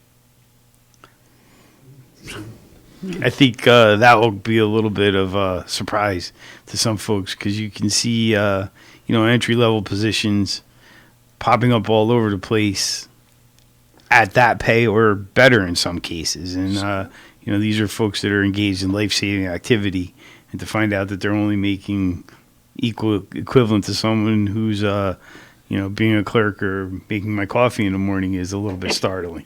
Yes, because McDonald's is starting them out at 17. So. Yeah. Yes, but you got to keep in mind you're not essential. That's the whole thing. McDonald's is essential, huh? I still can't get over that. That's totally wrong. That's why if you eat too much McDonald's, you're gonna need EMTs. Yes, but keep in mind that garbage trucks are essential employees. Yes, as soon as you said that, I'm thinking, I just thought of ones that are essential. I'm like, are you kidding me? Oh, my God. That makes absolutely no sense. Yeah. And our ongoing education requirements, especially for paramedics, I mean, it's nonstop. We have to have so much continuing education, of course, because of the job that we do, and medical control meetings with the doctors, and which is why we're not getting a lot of people getting into this field anymore. Classes are smaller. Every agency is grasping for every person they can get their hands on. So somebody really has to do something soon, or yeah, I can imagine the mandated training, and this is one of the problems we experience in the in the fire companies. And I'm a life member of Malden West Camp, and the training from when I first joined back in the late 70s especially if you go up the ladder and become chief and assistant chief, the amount of training that's required, that's what's turning a lot of them off. And I can imagine what it's like in the ambulance service. Yeah, it's a lot. It really is. Lisa and Steve, we're just about out of time. I want to thank you both, Steve Thornton, who is on the board of directors, and Lisa Benjamin, who is the manager of Diaz. Thank you very much for taking time out of your busy day. Thank you, Fred Costello. Thank you, Bill Murphy. Thank you, Lawrence. Most importantly, thank you, listeners. We'll be back here next Wednesday. Thank you.